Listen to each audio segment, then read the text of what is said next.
Since the late 2000s, children and grown-ups have been getting drawn alike into their mobile devices and tablets.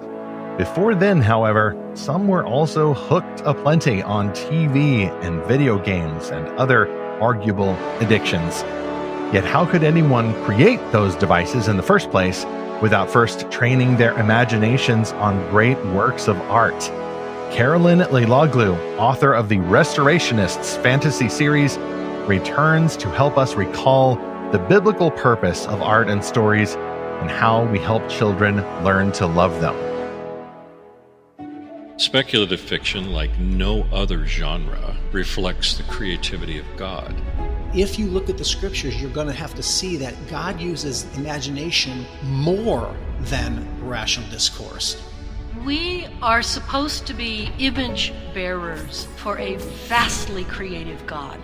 Reading fantastical fiction opened a portal in my imagination for a place other than just a materialistic world. I experienced the gospel story with the mind of someone who loved adventure and loved the idea of light conquering darkness. We're wired for stories that reflect how we see the world in ways that are true. The story is either pointing to Christ or it's pointing to our need for Christ. Fight for restoration with this Lorehaven podcast, Fantastical Truth. I am your host, E. Stephen Burnett, running it solo again for this show. Zach is on an away mission. I am the publisher of Lorehaven and also the author of a now 6-month-old science fiction adventure you might enjoy called Above the Circle of Earth from Enclave Publishing. This is the reshuffled episode 281, How Do Books Teach Kids to Value Stories Over Screens? Carolyn will be along here in just a moment. First, however, I want to thank so many of you for your kind words and encouragements after last week's episode 280. What can men do against such reckless hate? Obviously, we felt it was wise to interrupt our scheduled programming to grieve, to get determined, and of course, to retreat to scripture and then also to fantastical, heroic archetypes in the light of the terrible, wicked, and tragic assassination of Charlie Kirk, a Christian brother, now a martyr. I am still feeling the mourning today, folks. It's been more than a week, and for me, the grief is still too near. I don't feel it as acutely as I did those first few days, which is the shock of hearing about someone I looked up to and wasn't even familiar with in person. I never met him. I haven't met him yet, that is. But just following his videos and watching his meteoric rise almost entirely on good terms to engage the culture for God's glory, that was still heartrending. We see once again the acute distortion of good things. We see the distortion of the moral order, the distortion of healthy grieving, the worst distortions, obviously, by people who malign his reputation, who lie about him, as often happens with martyrs and Christians, even well-behaved Christians. This will happen because the world, as Jesus said, will hate Christ's people because it hated Christ first. There are distortionists among us. That's not the point of this story, however. We recorded this interview. Obviously, Carolyn wrote and published this story long before any of the most recent evils we see in the headlines. But I think this illustrates the timelessness and the need for stories like this. We are indeed, as believers, as fans of incredible fiction, fighting for restoration. We are looking to illustrations of it. In some cases, we are using unworldly weapons, heavenly weapons, to defend against these attacks on truth, beauty, and goodness. And as I've said so often these past couple of weeks or so, I believe that now we need fantastical God versus evil stories more than ever. So it is our great honor then to bring this one to you. It's the close of the Restorationists series, the middle grade fantasy from Carolyn Leiloglou. Maybe there will be more. We'll find out when we ask her in just a moment. We review at Lorehaven the best Christian-made fantastical novels that we can find. That is our mission. We want to bring these stories to you from spiritual family members who do great work and who we respect.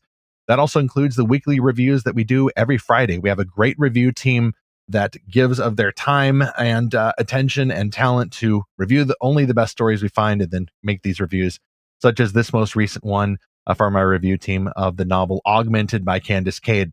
We'll learn about that in just a moment. This is the trilogy conclusion by Candace Cade from Enclave Publishing.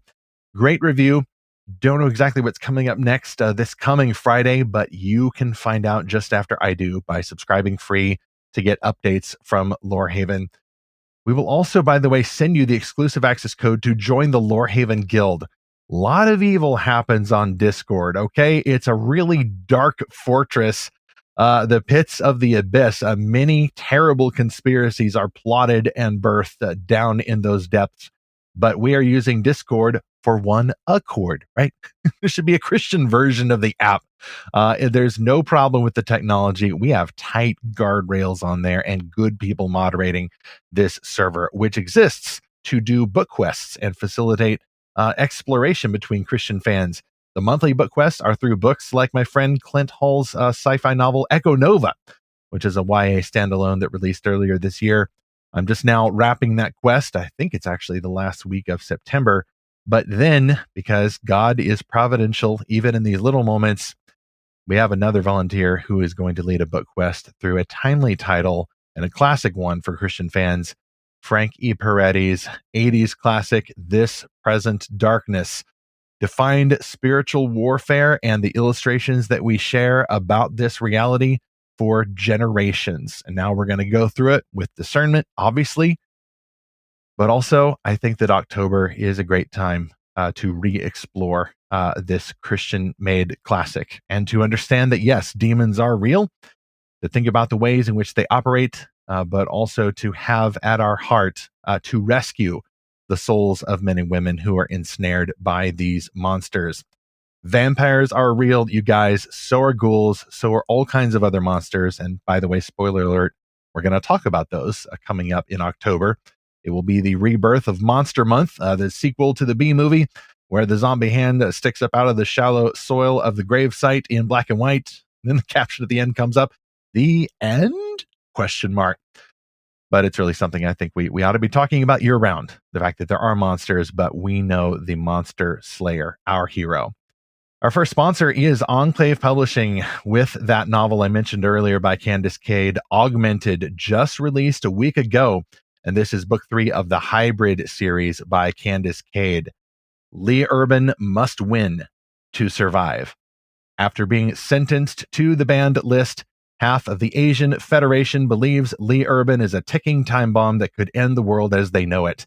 They're willing to do anything to erase her existence and silence her voice before she can take a stand. There's only one way to fight back: enroll in the race to the clouds.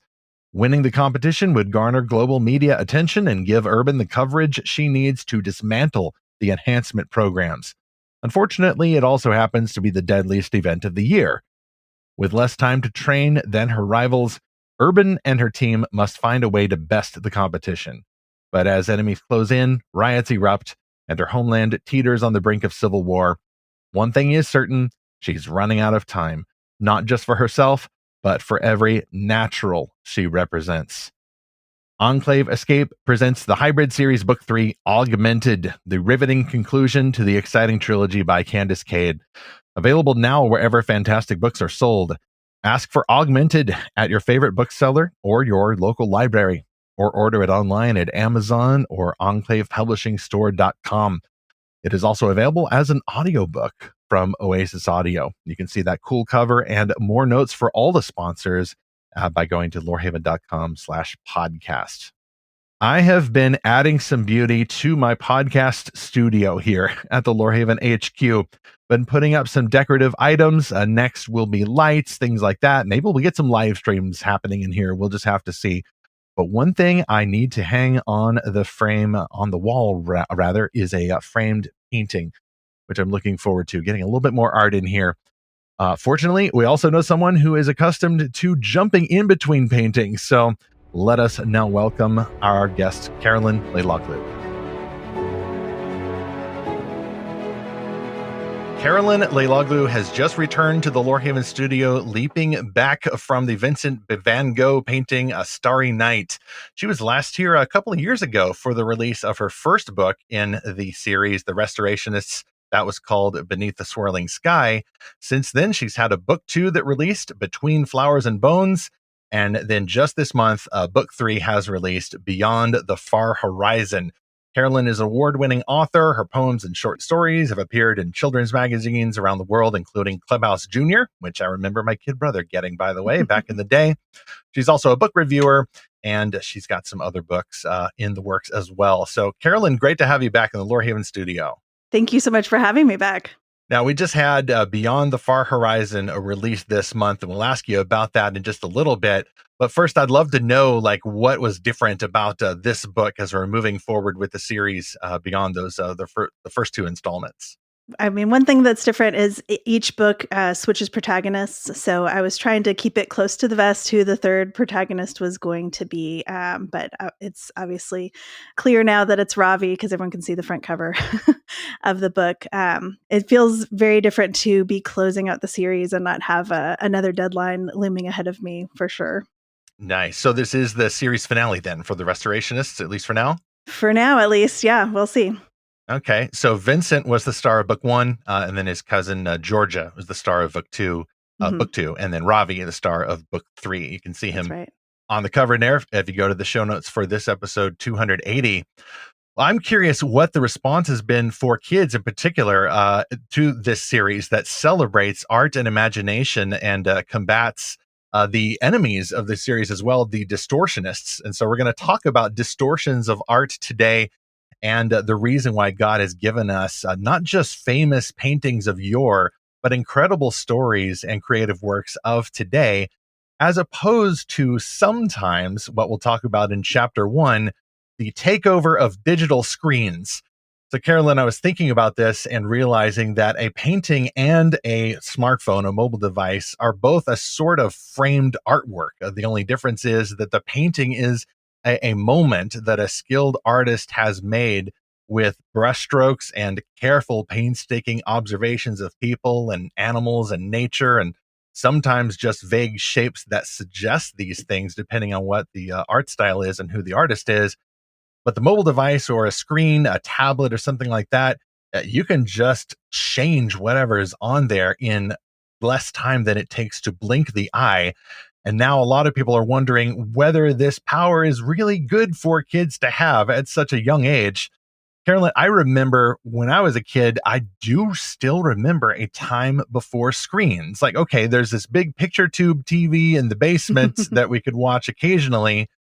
But even that was fairly guarded when I was a kid with, I would say, mixed positive results. And there was a time when the computer, not just a device, was a largish contraption with a picture tube screen that was in a particular room in the house. And so the computer was bound in time and space, and usually had to wait your turn to get on it, especially if you're in a large family. But that was before the internet, which we got in dial-up form in 1996, I believe. And even then, it's still time and space bound. But then along comes wireless internet in about the early 2000s, and high-speed internet, and then smartphones right around 2010. Those devices really are that new. Do you remember a time before these devices and always-on internet was just seemingly omnipresent? Absolutely. So I'm probably a similar age or maybe just a little bit older than you. But yeah, we did have a gaming system growing up. I remember getting an Atari and then a Nintendo my brother had. But yeah, it wasn't like you had this constant access in your pocket. And even when I first had kids, I didn't have a smartphone. I don't think those were around. And that's been gradually progressing, as I've been a parent, and now I have, high schoolers down through middle school. So just even what the concerns are have shifted over the years. But yeah, and like you said, they're both framed objects, right? A phone, a screen, and a painting.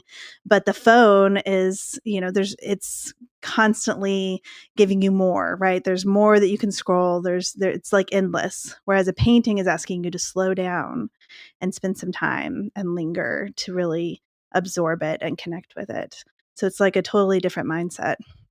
Yeah, it seems to me that the worlds of the phone, there's just multiple different worlds. You can switch apps, you can start watching a TV show, and if you get bored, you just switch to the next one or bump to the next episode.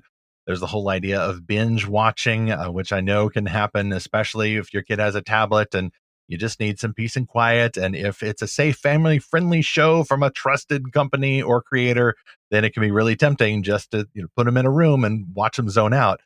But it takes a lot of skill, right? To enter the world of a painting. And that's what your characters do in this series, where they're literally jumping in and going on these adventures. I remember too, that's right. I was working for a local newspaper in another state. And I remember having mixed feelings when there was a news story about the local school district getting all of these tablet devices. Like every student was going to have a tablet device. And I thought then, largely what I think now, is that that may not be the wisest course of action for the schools. And I don't even know if it's necessary, because chances are these kids have a mobile device anyway, because a lot of parents see the smartphone as a device that grants freedom, and you get to know where your kids are and you can install apps to track them and things, and they can keep up with their friends. And maybe you can look over their shoulder or install some sort of apps that lets you know what they're doing.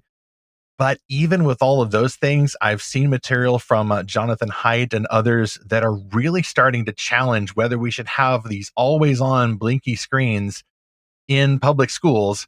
And that may not be an issue for your kids if they're homeschooled. But I just can't imagine feeling almost enslaved to that device when I know I'm also supposed to read books and study and all of that.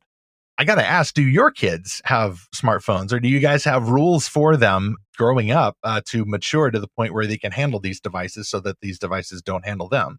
That's a really great question. So 2 of my kids are in college, so they do have smartphones, but neither of them has social media. And that, yeah, that is actually their personal choices. We felt like with our kids, like maybe when they were a senior, we'd be okay with starting social media, and we would rather that start at home and be a little bit monitored and shepherded, but they kind of both chose not to. So then I have 2 younger girls, 15 and 12. So they also don't have social media, of course. One of them does. The older one has a smartphone. So that is, something that we have to shepherd and monitor and sometimes put limits on.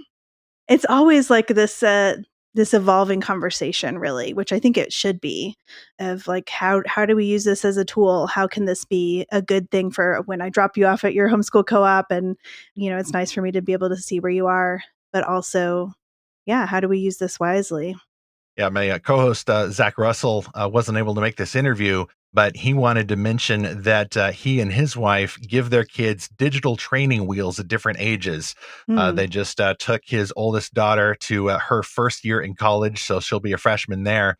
And that way the kids can learn, he said, proper use of technology rather than an all or nothing approach.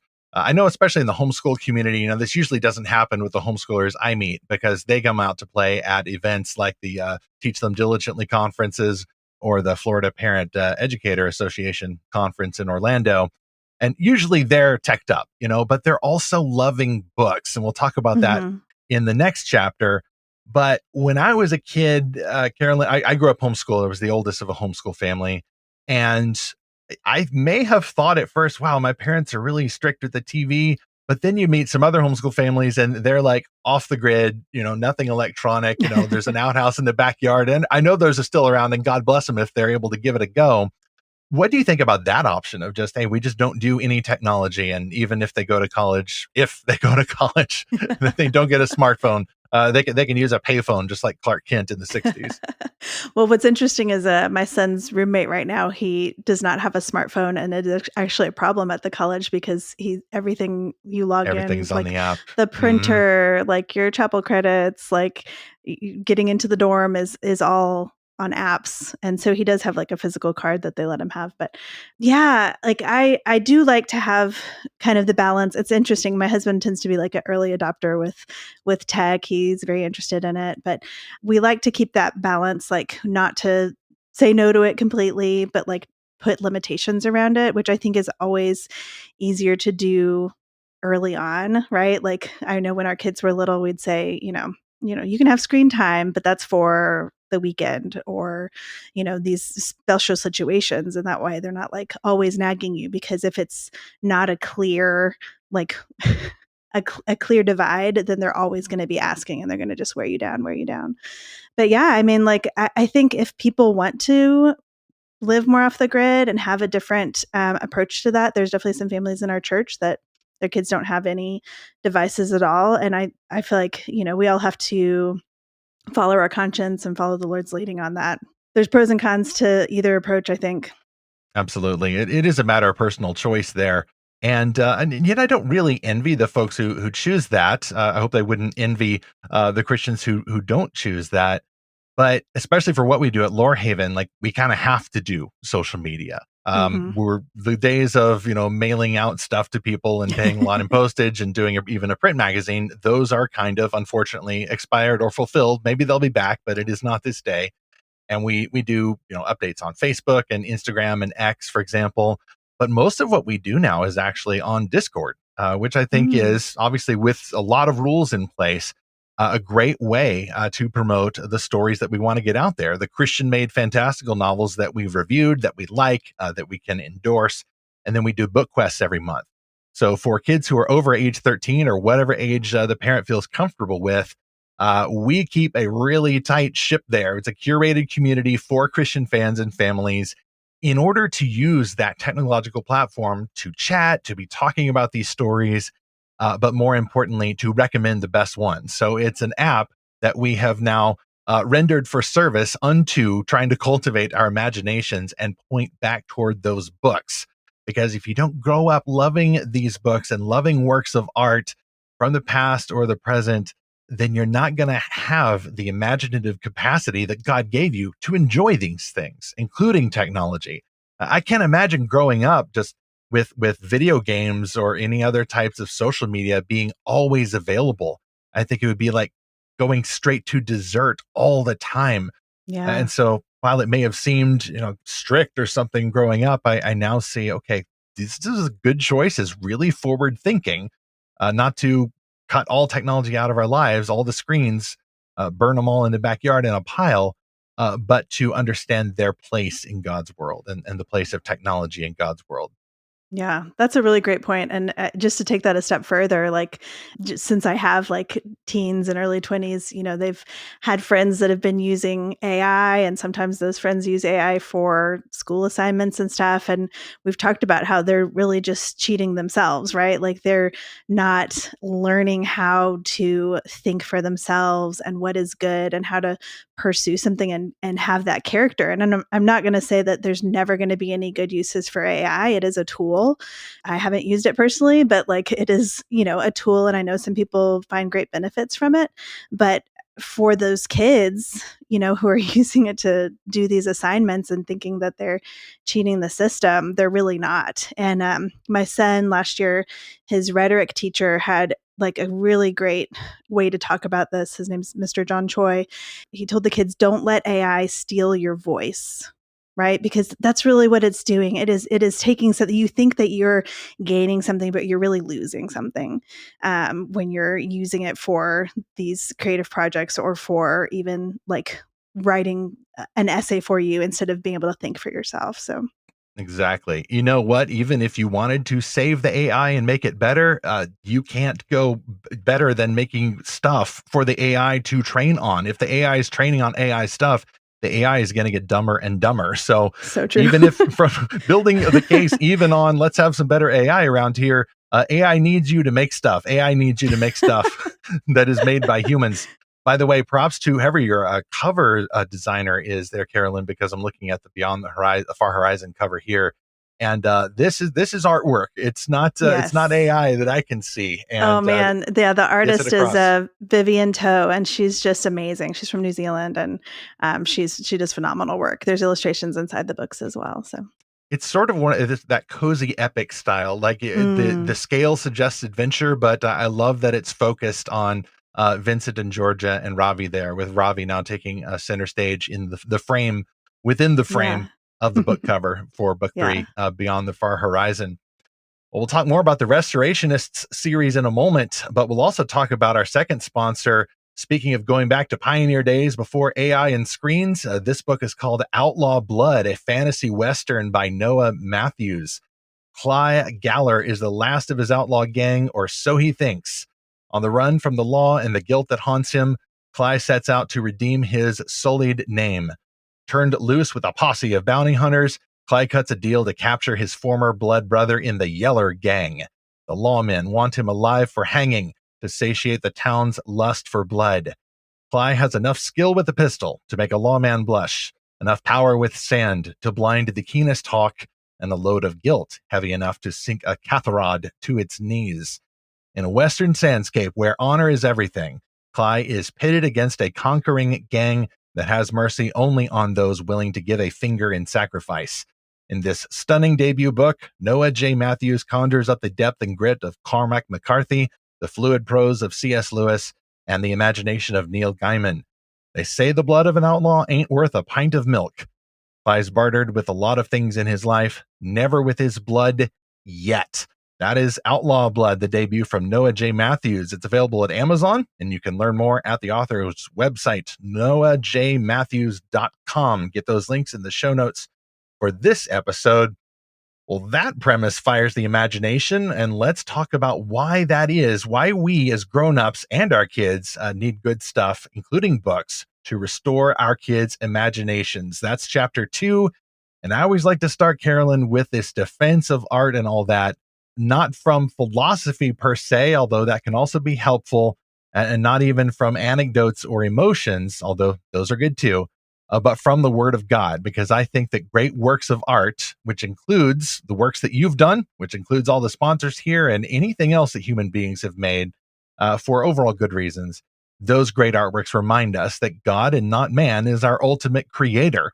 God is creative. He has earth in his living room. It is a display of his glory, and he made it himself. And if someone was to go in and say, oh, who made that? It's like, I made that, and made the entire universe. And great works of art, one way or another, also reflect Jesus when they celebrate sacrificial heroes. Sometimes this can get kind of corny when Christians are writing these really highfalutin scholarly articles about pop culture, but they're still onto something, because the idea of a hero, we would not have that if it wasn't for Jesus Christ setting that template for us, even though there's obviously differences between flawed human heroes and the perfect, sinless Savior, Jesus Christ.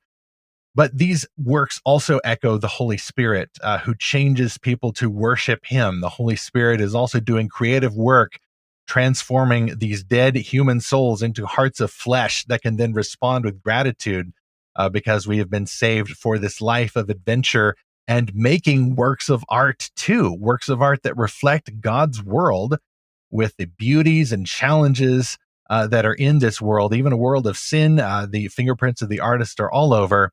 And these works of art, even by non-Christians, will also reflect human beings with all of the simple parts of them and all of the complex parts of them. Carolyn, we talked a little bit in our earlier episode with you as the guest about your background, but I'm curious, in brief, I mean, what led you to deciding, you know what, I'm a Christian, I'm a homeschool mom, I'm going to do this series about kids who can leap in and out of paintings? Like, why paintings? Why not screens? What is important for works of art, these frozen masterpieces, or even just a regular artwork in a frame? What's important about them to help restore kids' imaginations? Yeah, that is a great question. So I did grow up around a lot of art. My grandparents were art collectors. In fact, Uncle Leo's house in the book is kind of loosely based on their house. But I think it was several years ago when I had attended Hutchmoot. Russ Ramsey gave a talk, and if our readers or listeners are not familiar, like, he's written several books about art and telling stories, like relating those pieces and artists in spiritual ways, and that just kind of reawakened my own interest in art. I'm not a visual artist by any means, but I had always wanted to write. I'd always wanted to be a writer. But it was something that I'd actually given up on. So when I was in 4th grade, I decided I want to write books that inspired other kids the way Narnia inspired me, right? But then when I got to 6th grade, I thought, I am not good enough at this, right? School was kind of easy for me. But then when I was trying to write, like my ideas would peter out and I would feel like I must not be meant to do this because I'm not good at it. And that's just the lie that Satan tells us, right? That you're not good enough at something. What I always tell my kids, if they say they're not good at something, I said, you need to do it more. If you say, I can't draw hands or I can't, play this piece on the piano, like, well, keep going. You can't do it yet. Keep going. I wish I had had kind of that encouragement when I was that age. So my main character in the first book, Vincent, he gives up on art, or he has given up on art at the beginning of the book, kind of like how I gave up on writing. But that's really part of our nature, being made in the image of God, is that creative nature. And it's something that I really want to encourage in kids, and is one of the main reasons I wrote this series. Not just to connect kids with art, but to connect them with their own artistic selves, right? And they're just getting to know that they were made to create. Like Tolkien says, we were made to be sub-creators, right? God is the ultimate creator. And then we use what he's given us to create new things, or sub-create new things, rather. So I just hope that the books are an inspiration to kids. I have heard from several kids that they were going to give up on their art or writing, but they're continuing to make things after reading the books, which is really special. Well, that's marvelous. And it's not like I'm guessing there's no like lectures against screens or anything in here, but you're just showing the greater beauty of these artworks, like by Van Gogh and some of these masters. And then not just encouraging the kids to sit around and think about, the olden times when we had artists, but then finding that spark that God has put in them to also create things, whether it's a story, whether it's music, or maybe it's a visual art, not just a painting, but maybe a cartoon or some other sort of work, a collage, a sculpture. Like all of those are things that people have done off and on throughout the centuries for the glory of God and continue to do. And it is directly as an act of worship. I think sometimes, all due respect to our local churches and parachurch groups, but there can be this wrongfully pragmatic focus on art as a means to a program, either evangelism or a revival event or something like that. And I don't want to diss that, but I think we also are then tempted to take shortcuts and just go straight for the results as defined by a spreadsheet or a tally of people who showed up for the event. But it still matters, doesn't it, that our art comes from the heart as a direct response for what God has made, and especially how he's remaking us in the image of his son. Yeah, that's so true. And I feel like any artist, if they're really trying to tell the truth, are going to express what's true and beautiful and good about the world. They're going to have to express and what's broken too, right? They're going to express God's truth, even if they're not meaning to, if they're trying to be truthful about what they see. Exactly. All truth is God's truth and all that. And I would add to that too, all beauty and goodness ultimately are God's beauty and God's goodness, not just the truth, not just a propositional statement, but how it's reflected in beauty and acts of goodness. Zach had another question for you at this point. He wanted to know, Carolyn, what are some ways that you help your kids engage with physical art? Like if you go to a museum, I mean, that's kind of the stereotypical image there, but because art is all around us, maybe let's narrow it down to the classic paintings. Like, all right, so you're looking at a Van Gogh painting, whether it's in person or an image on a screen, because the screens can help us connect with artworks that will never go to the Louvre or someplace to see in person. But what are some of the ways that you're encouraging your kids in the past or now, or any other kids, to look at the painting, like start to squirm a little bit, like don't really get it, they don't know the value of it yet. They need some training. What do you tell them? Yeah. Well, one thing that we did in our homeschool in the past with a co-op specifically is we would follow a Charlotte Mason style picture study. And I've got a resource on my website if people are interested at carolynleiloglou.com. So basically, you're just observing a piece. You get several pieces by the same artist that you're going to use like one a week, and you're going to stare at the piece together for about a minute, and then you're going to cover it and just talk about what you remember. What did you notice? And then you're going to look at it again and see what what stands out to you? What did you miss? What did you get right? And then I like to add a little extra step that I've started after writing these books, because I think it was so powerful to think about going into the paintings, is that we enter the painting with our imagination, right? If you step into the starry night and you look up at the sky, what does it look like? Is it actually swirling? Is it just clouds? Like what's going on? What do you feel? Like, do you like being there? Like, what do you hear? And so like kind of entering the painting with imagination just kind of makes it more real to you. And we're so used to these multimedia experiences nowadays, right? Not just seeing like flat objects and trying to take something out of it. But then I'd also really encourage families. It's great if you can take your kids to a museum, because seeing a painting in person is a totally different experience than seeing it on a screen, especially if it's something like Van Gogh or an Impressionist work where the paint really stands out from the canvas. I remember the first time I saw The Starry Night, I was so surprised at how small it is. I had a poster in my college dorm room that was like 2 or 3 times the size of the actual painting, and I had no idea that it was so small. So it is a different experience. And I've been blessed that my mom used to be an art teacher, and so she would always take the kids and me, and we would go on a museum visit together, and she'd have some kind of activity to link up with whatever we had seen, which I think is a really fantastic thing. I can't take credit for that. That was all my mom.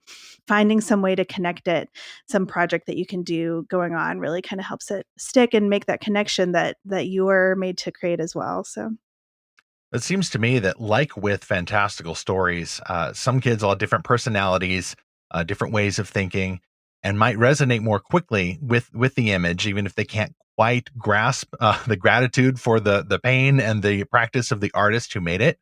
But some kids will be bored and squirmy, and they'll want to go back to their iPad. And at that point, I guess it may also take some patience and maybe some reminders for said squirmy child. You know what? You wouldn't have an iPad. You wouldn't have these shows or games if it wasn't for people studying art. So even if you would want to make something like that yourself someday, you'd best get good by studying these amazing paintings of yore and understanding their methods. And may take a little while, but at least that sort of argument worked really well for me, because I remember a time when, sure, it's a painting, it's nice, but I don't really get it. But I mean, someone like a Van Gogh, right, is kind of an easy access point, because his paintings are so vivid and his backstory is so cool. And he almost certainly, too, from everything that I've read, was a Christian with a very interesting way to see the world. And so one way or another, his works give glory to God just as much as you would do singing a hymn on Sunday morning. And you can look at Starry Night and, maybe you'll think of a Bible verse like, when I consider your heavens, the work of your hands, what is man that you are mindful of him, the son of man that you care for him.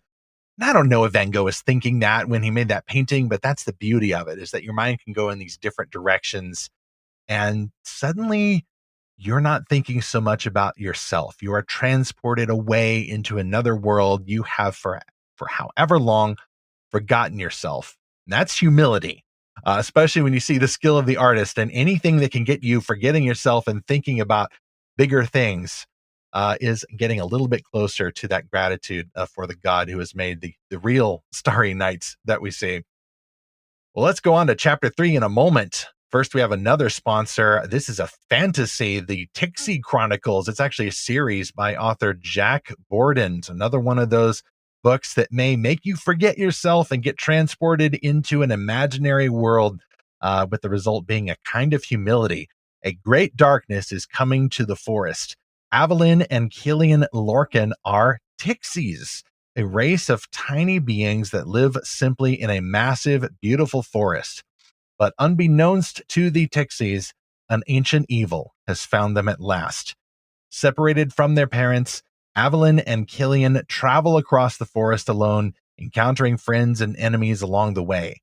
But when Evelyn recovers an ancient sword of great power, their destinies are forever changed. This is The Vultures of Doom. That's book 1, the first of the Tixie Chronicles, which recount the tales of when the world as we know it was shaped by the tiniest of creatures. That's a whole series now by author Jack Borden, and that can be accessed at jack-borden.com. That's the author's webpage.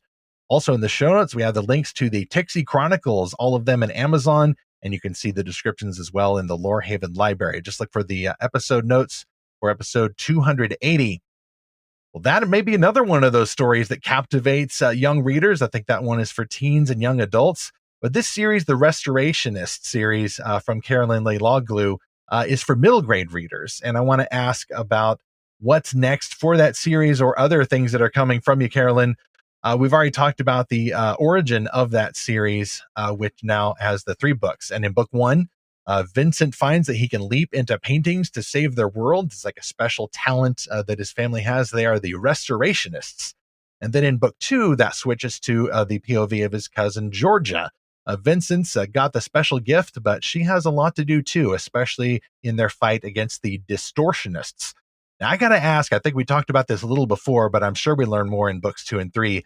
Who are the Distortionists and what is in it for them to go off ruining these paintings? Yeah, so the Distortionists, they have the same powers that the Restorationists have, right? They can also enter paintings and have these, the Restorationists call them gifts, like navigation or tracking. Like the Distortionists, though, call them skills, right? I feel like referring to them as gifts, like, just recognizes that a gift is given, right? But the Distortionists refer to them as skills, and they, their goal is just to get rich, to have power, and there's one super bad guy who's the head of the Distortionists, and his name is Dorian. So yes, that's the fight is taken to him in book 3 very personally. So what are the weapons in this fight? I ask as the avatar of a young middle grade boy. Yeah. I'm going to read these. So inside the paintings, the Distortionist will create distortions, right? Use paint inside the painting. So someone cannot see from the outside what has been done to the painting, but they will end up feeling negatively and having these like negative emotions and reactions that cause chaos in society as it trickles outward. That's the weapon of the Distortionist. And then so the Restorationists seek to repair those damages, but also I don't want to give anything away, but there are some individuals who can actually paint more quickly within a painting and actually use those tools to fight each other. There's also people who are trackers who can like follow people's paths through the paintings so they can't get away, or navigators like Georgia who can find their way to just about any place via paintings. Yeah. Marvelous. Now, I almost want to ruin it myself, Carolyn, by saying, well, who are the Distortionists in our day? But you know what? That's the beauty of an image like that. You can just fill it in and make your own applications on your own. So I'm going to talk instead about book 3, which ends the trilogy. That one is called Beyond the Far Horizon. And you said this one focuses on Ravi. So what is his gift and what is his place in the finale, even though we don't want to give too much away here? So Ravi is a tracker, and it's giving a little bit away if I talk about it, but I'm going to go ahead and do it. So if people have already read books 1 and 2, then they would know that Ravi has made a decision at the end of book 2 about which side he's going to be on, but he is questioning that choice at the beginning of book 3. And the first chapter opens with him stealing a frame as a method of escape, because every painting that they enter has to be framed. So the book definitely follows his confliction about what he should be doing and if he should just be focusing on himself or on other people as well. So, well, I got to ask Carolyn, and I think we'll ask our listeners later on after this interview too, but if you could choose one painting to leap into and to navigate, which painting or artist's paintings would you choose first? It's probably clear to everybody that I would choose The Starry Night and Van Gogh. Mm-hmm. He's just my favorite. I love his art, and I feel like I like it more and more over time. And the more I get to actually see it, I've seen a few things in person, which has been great. So back before the British sci-fi series Doctor Who was ruined by Distortionists, there was a fantastic episode in which the Doctor time travels back to meet Van Gogh and solve a mystery. And then it ends with him actually bringing Van Gogh to the present for a brief glimpse at his legacy. And it's a wonderful scene. I wonder if you've seen that. I have seen that scene just by itself. I actually haven't really watched Doctor Who, but I've seen that scene and it is really lovely. Yeah, it's a tearjerker. And the man who plays Van Gogh too is just, he's just an absolute dead ringer, at least from what I can tell. At least he looks like the painting version of the self-portrait of Van Gogh with kind of the reddish curly hair and all of that. Yeah, that stuff fires the imagination. And yet it's not just knowing that our art survives the centuries and is appreciated in museums that ought to keep us going with making of art in any small way or large way. It is that knowledge that we are imitating our creator and bringing glory to Jesus. It doesn't even have to be religious art. You are the Christian in Christian art, a faithful listener, if you're making it. The Christian is you. And so it's Christian made art one way or another. Carolyn, any further tips for those who have kids, maybe are homeschool, who haven't really thought that much about art and all that, but know they got to do it? Like, where would you start and how would you encourage those kinds of families as they're picking up these books and then going on that artful journey themselves? Well, definitely try not to approach it as have to do it.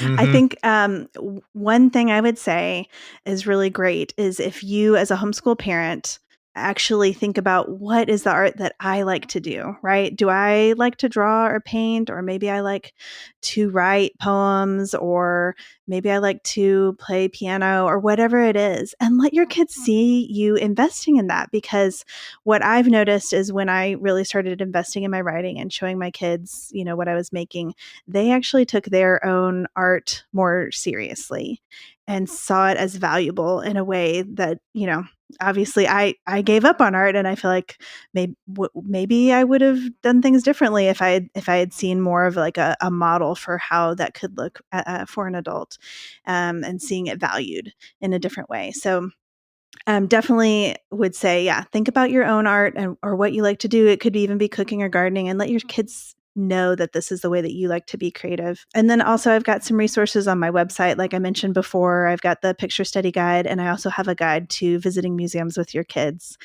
So I'd encourage people to go check those out. And that is at CarolynLeiloglou.com, CarolynLeiloglou.com. And you can just click that link in the show notes rather than memorizing the spelling. There's also the Restorationists.com, which is specifically about the book series. And we'll have the links to your social media in the show notes too. Carolyn, what's next for you beyond the far horizon? I'm just trusting the Lord for what's next. I've written something, but haven't heard back from the publisher yet. So I'm hopeful that there'll be something else in a middle grade fantasy vein at some point from me.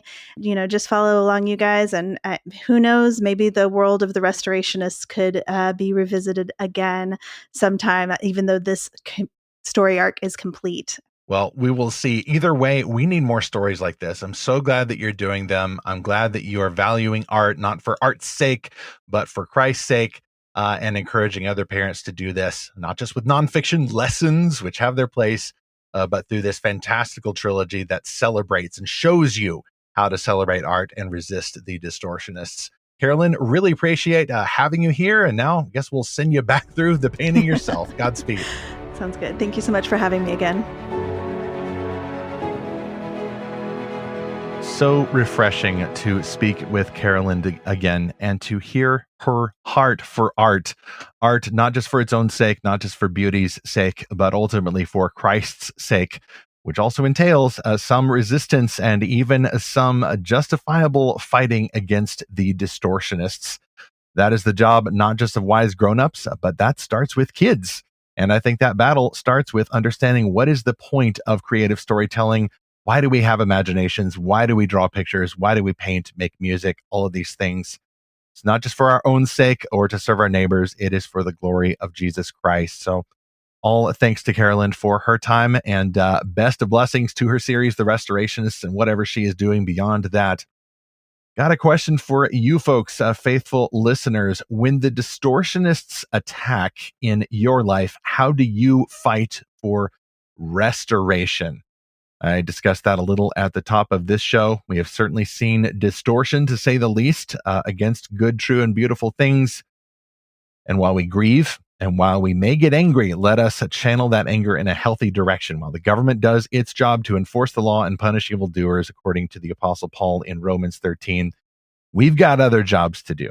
We've got to fight for restoration while we look forward to Christ returning to earth for the restoration of all things. I mentioned that we've had a lot of great feedback after the previous episode. I was tempted briefly to read some of that here, but it could seem rather self-exalting there. I almost feel guilty that we've had so much attention given to this topic. I saw that there was at least one other publication that realized they were getting crazy engagement numbers, a much bigger one than us, and they decided to donate all of these to the Turning Point organization.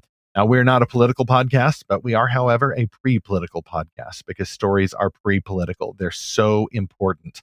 So we don't have any donations to give, but I do want to give that little shout out there at the last, especially for those of you who feel gifted and called to engage not only with fandom as a Christian, or maybe the creation of stories or artworks as a Christian, but also feel called to engage with those things.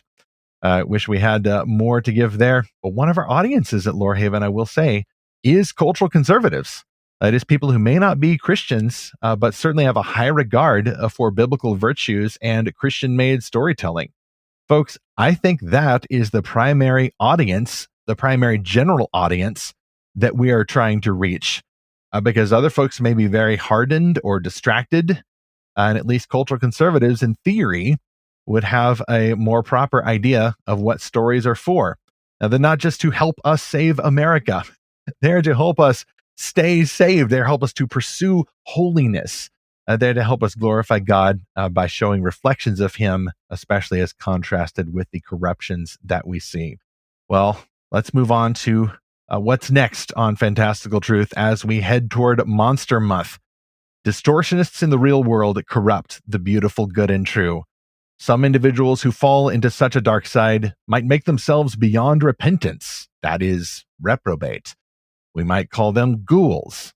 Ultimately, that, however, is God's decision, not ours, yet we can discern their actions and beliefs that are ghoulish. Nonfiction tells us how, but great stories have a different perspective to show us how these folks and ideas are ghoulish. Bethel McGrew returns to explore with us how Christian creatives and fans can best combat the worldview ghouls among us. Monsters are out there. Scripture tells us so. Our eyes tell us so if we are watching, and the best stories tell us so. But our world is not given over to monsters. They may tell us that dragons exist, but as G.K. Chesterton said, they also tell us that the dragons can be beaten. Who's going to beat the dragons? We all know him and love him, or we should. Jesus Christ. We anticipate His leadership of the restoration when He finally renews all things, and continue to seek and find His fantastical truth.